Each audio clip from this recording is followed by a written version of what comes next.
Okay, and then I mentioned earlier on the idea of using historic controls.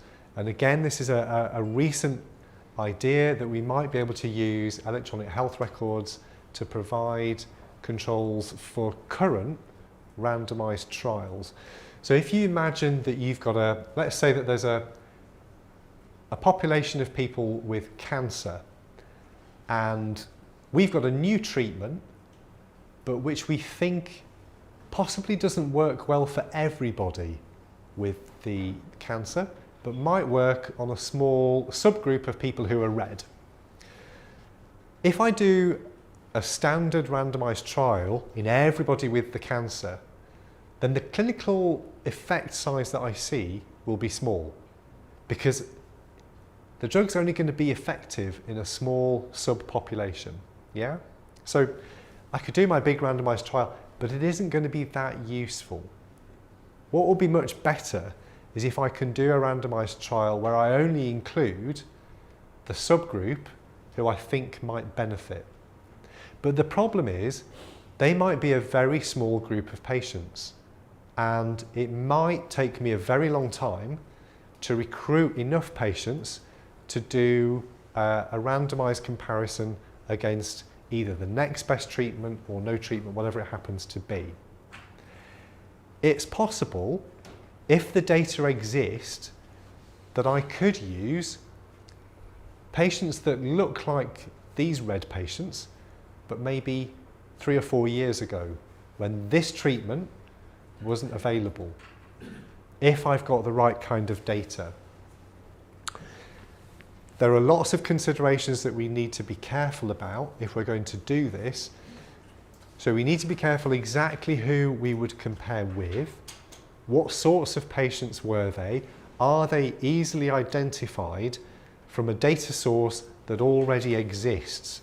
And it would be really important that we capture all of the relevant information for those patients, such as what disease stage they were at, what their outcomes were.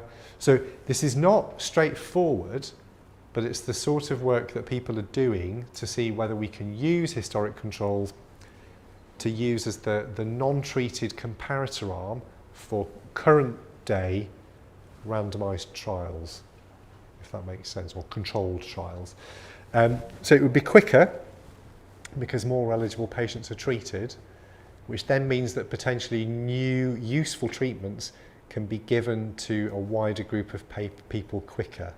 But there is a risk that we will get the wrong answer because we're relying on this previously recorded information, which may not be perfect.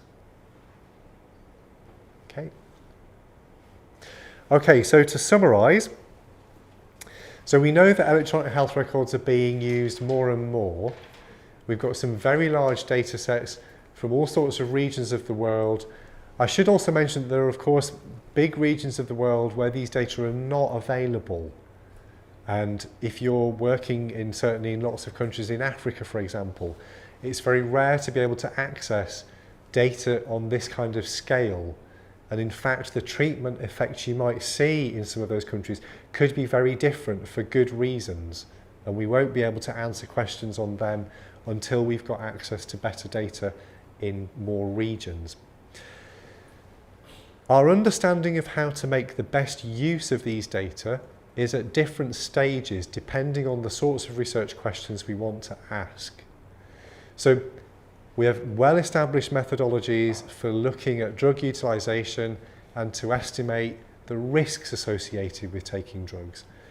Where we are still finding out the best methodologies and whether or not they're appropriate are areas like signal detection, looking at the effectiveness of treatments, doing randomized trials within databases, and also using historic controls. Okay, so I've got a range of references there that you might find useful.